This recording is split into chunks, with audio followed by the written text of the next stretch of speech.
Advantage India को है क्योंकि इंडिया ये मैदान पे 2 मैच खेल चुकी है। उस मुकाबले की हार के बाद अपने आप को यहाँ पे लाके इन कंडीशन में ढालना बहुत बड़ा चैलेंज रहेगा पाकिस्तान के लिए। तो सबसे बड़ा इम्पैक्ट अगर कोई डालेगा इस मैच में तो वो जसप्रीत बुमराह एक खिलाड़ी है, दूसरे में सूर्य कुमार यादव बल्लेबाजी में मैं उनको चुनता हूँ। यहाँ दबाव अपेक्षाओं का है और एक कल्चर ऑफ रेट्रीब्यूशन है। हार किसी को हजम नहीं, रगड़ा है तगड़ा दो देशों के बीच में, ठीक है, जंगें भी हुई हैं, तो किसी आदमी को ये मंजूर नहीं है कि आप पाकिस्तान से हार जाओ। देखिए, एडवांटेज इंडिया को है क्योंकि इंडिया ये मैदान पे 2 मैच खेल चुकी है और पाकिस्तान वो फ्लैट पिच पे खेल के यहाँ पे आएगी।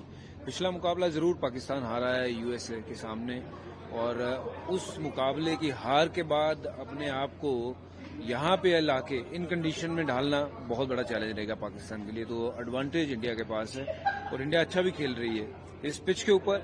जहाँ थोड़ी सी समतल उछाल देखी है वहाँ सबसे बेहतर किसी ने अडॉप्ट किया है तो वो टीम इंडिया ने, और मुझे लगता है कि टीम इंडिया जो है इस मैच में फेवरेट है। इम्पैक्ट कौन प्लेयर, मुझे लगता है कि कोई सबसे बड़ा इम्पैक्ट अगर कोई डालेगा इस मैच में तो वो जसप्रीत बुमराह एक खिलाड़ी है, दूसरे में सूर्य कुमार यादव बल्लेबाजी में मैं उनको चुनता हूं क्योंकि ये 2 खिलाड़ी अपने दिन पे मैच विनर हैं। ऑफकोर्स ऊपर से गेंदबाजी अच्छी हो, बल्लेबाजी में अगर नींव अच्छी बन जाए, विराट और रोहित अच्छी नींव रख दें तो फिर वारे नहीं आ रहे हैं। मुझे लगता है फिर कोई परेशानी का सबब बनेगा नहीं। यदि एक स्पिनर खेलना है तो मुझे लगता है कुलदीप यादव को खिलाना चाहिए क्योंकि कुलदीप विकेट टेकर हैं, उनके पास वेरिएशंस हैं। वेरज अक्षर पटेल मुझे लगता है कि उनको खिलाया गया है इसलिए क्योंकि 8 नंबर पे बैटिंग चाहिए टीम इंडिया को, और शायद इसी कंडीशन में जहां पे वो डर है या शंका है कि अगर ऊपर से 3 आउट हो गए तो फिर कहीं लेने के देने न पड़ जाए, तो इसलिए अक्षर पटेल को खिलाने का मतलब ये है कि बैटिंग थोड़ी और लंबी हो जाती है। बट अगर आप देखें तो 7 बल्लेबाज और 8वें पे अगर कुलदीप को भेजें और साथ में कुलदीप की गेंदबाजी जो है वो ज्यादा गेम में आ सकती है, उनको 2-3 विकेट भी लेके दे सकते हैं वो।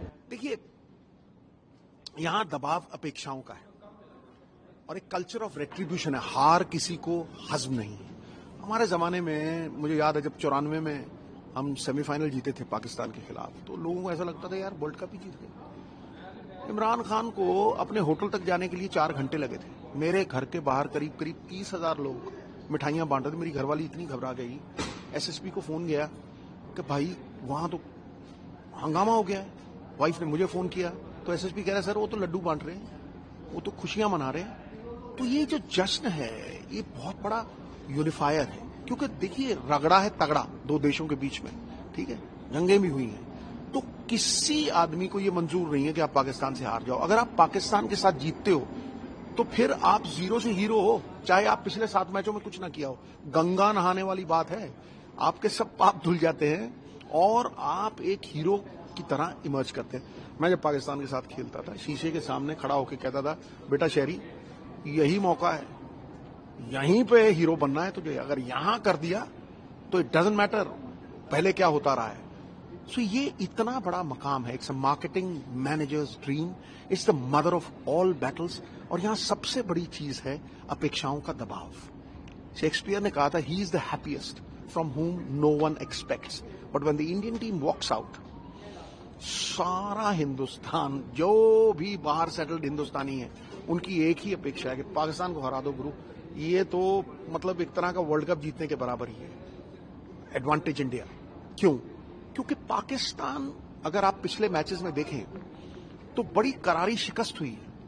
पहले इंग्लैंड से हार लिए, फिर वार्म अप मैचेस में हार लिए और फिर यूएसए से एक टेस्ट प्लेइंग कंट्री का हार जाना, समझे नहीं, वो एक तरह का मानसिक घाव है। देखिए तलवार के घाव भर जाते हैं लेकिन मानसिक घाव जो है वो नासूर बन के खड़े रहते हैं। दैट्स नंबर 1 कि वो एक साइड इन द डिसेंट है, हार रहे हैं बहुत, फिर भी एक मर्क्यूरियल साइड है, पारा जैसे ऊपर नीचे होता है ना, ऑन द गिवन डे उनकी बॉलिंग इतनी अच्छी है दे कैन बीट एनीबडी। दूसरी तरफ India is a side in the ascendancy, चढ़त में है, भारतीय टीम चढ़त में है। क्यों? पहले मैच में यहां 182 बनाए, वो मैच जीता, फिर दूसरे मैच में दूसरी टीम को 97 पे आउट करके फिर वो बड़ा आराम से चेस कर लिया, सब फॉर्म में है।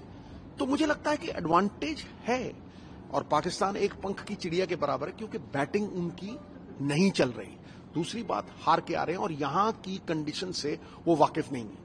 एकदम से अडेप्टेबिलिटी करनी, अनुकूल परिस्थितियां बनानी है या परिस्थितियों के अनुसार अपने आप को ढाल लेना, ये बहुत मुश्किल काम है। भारतीय टीम ढली हुई है, यहां जीत चुकी है, तो advantage India, but on the given day Pakistan can do anything. फिर भी अगर आप बाहर कहीं सुने कि क्या चल रहा है भैया, 1200 रुपए की, 1200 US डॉलर की एक पार्किंग मिल रही है। टिकट नाम की चीज ही कोई नहीं, मारा मारी है, जैम पैक्ड होगा, तिल रखने की जगह नहीं होगी। जब रामायण महाभारत आती थी ना, सड़कें खाली होती थी, कोई पलक नहीं झपकता था, समझे नहीं, सुनसान सड़कें होंगी और एक ही भारतीय मन में गीत गूंज रहा होगा, सारे जहां से अच्छा हिंदुस्तान।